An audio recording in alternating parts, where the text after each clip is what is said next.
तो हेलो दोस्तों, आप सभी का स्वागत है आज के इस नए वीडियो में नए टॉपिक के साथ। तो चलिए इस प्रकार से आज के इस प्यारे टॉपिक में आज हम लोग क्या पढ़ने वाले हैं, कोशिका की संरचना वाला हम लोग क्या पढ़ रहे हैं, टॉपिक पढ़ रहे हैं, जिसमें पहले वाला क्लास में हम लोग कोशिका के संरचना के अंतर्गत उसके बाह्य संरचना अर्थात कोशिका झिल्ली और कोशिका भित्ति, ये दोनों टॉपिक के बारे में आपको जानकारी दिए थे।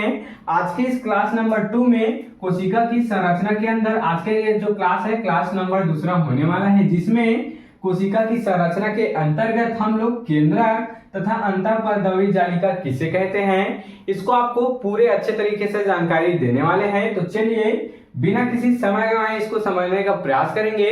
सबसे पहले अगर आप पिछले वाले वीडियो को नहीं देखे हैं अर्थात कोशिका झिल्ली और भित्ति वाले टॉपिक को नहीं देखे हैं तो पहले उसे देखिए, फिर आप इसको देखेंगे तो आपको और भी आसानी से क्लियर हो जाने वाला है।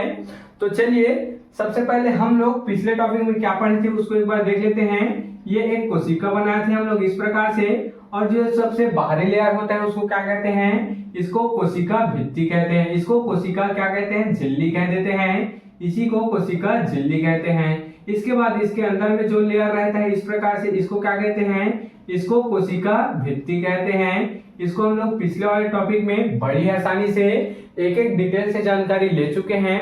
आज की इस वीडियो में हम लोग देखेंगे केंद्रक और अंतःपरदवी जालिका, जो कि इस कोशिका का ही एक भाग होता है। तो चलिए सबसे पहले केंद्रक को समझ लेते हैं। तो कोशिका के मध्य में एक रचना होती है जिसे केंद्रक कह दिया जाता है। क्या बोला गया, कोशिका के मध्य में बीच में इस प्रकार से एक रचना होती है, इसे ही केंद्रक कह दिया जाता है। इसी में क्या होता है, डीएनए और आरएनए इसी के अंदर उपस्थित होता है, न्यूक्लिक अम्ल इसी के अंदर उपस्थित होता है। इतना क्लियर। आगे पॉइंट पढ़ेंगे केंद्रक का। यह पादप कोशिका तथा जंतु कोशिका दोनों में पाया जाता है। क्या बोला गया, ध्यान देंगे यहाँ पर, ये जो केंद्रक है वो जंतु कोशिका और पादप कोशिका दोनों ही प्रकार के सेल में यहाँ पर प्रेजेंट होते हैं अर्थात पाया जाता है।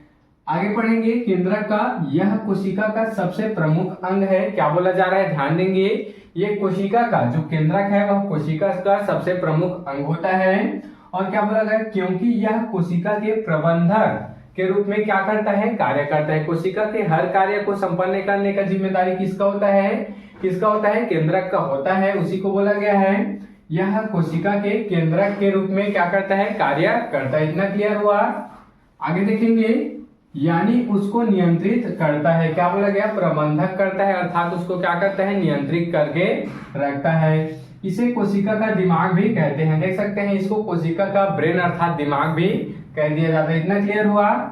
आगे पढ़ेंगे, इसमें 70 से कितना परसेंट, एक मिनट, इसमें 70 से 80 होगा, 18 नहीं, इसमें 70 से 80% प्रोटीन, 10% डीएनए, 2 से 3% आरएनए तथा 3 से 5% इसमें लिपिड पाया जाता है। ये जो केंद्रक होता है इसमें ये सारी चीज पाए जाते हैं। इतना क्लियर।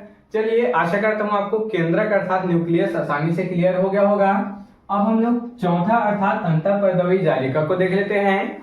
तो यहाँ पर तीसरा और चौथा क्यों लिखे हैं, पहले हम लोग पढ़े थे कोशिका झिल्ली, दूसरा नंबर पे था कोशिका भित्ति, तीसरा में है केंद्रक, चौथा में है अंतःपरदवी जालिका। तो अंतःपरदवी जालिका क्या होता है, तो यह कोशिका के अंदर आंतरिक सहायता प्रदान करते हैं। इसमें कोशिका के अंदर कुछ इस प्रकार से आपको संरचना दिखाई देती है, इसी को अंतःपरदवी इस प्रकार से जालिका कह देते हैं, जो कि कोशिका के अंदर आंतरिक सहायता प्रदान करते हैं। आगे पढ़ेंगे, ये कितने प्रकार के होते हैं, अंतःपरदवी जालिका 2 प्रकार के होते हैं। कौन कौन से, तो चिकनी अंतःपरदवी जालिका और खुरदरी अंतःपरदवी जालिका। आप इसको पूरा लिखिएगा, चिकनी अंतःपरदवी जालिका और खुरदरी अंतःपरदवी जालिका। तो चिकनी क्या होती है, यह कोशिका में कार्बोहाइड्रेट तथा वसा के संश्लेषण में क्या होता है, सहायक होता है। क्या बोला गया, ये जो चिकनी अंतःपरदवी जालिका है वो क्या होता है, यह कोशिका में कार्बोहाइड्रेट तथा वसा के संश्लेषण में क्या होते हैं, सहायक होते हैं। जबकि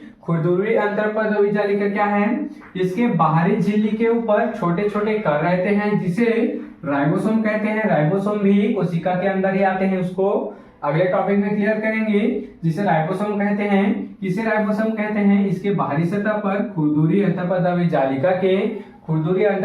जालिका के बाहरी सतह पर इस प्रकार से कुछ कर्णनुमा संरचना होती है, छोटे छोटे कण रहते हैं जिसे राइबोसोम कहते हैं। राइबोसोम प्रोटीन संश्लेषण में क्या होते हैं, सहायक होते हैं। देख सकते हैं ये प्रोटीन के संश्लेषण में क्या होते हैं, सहायता प्रदान करते हैं।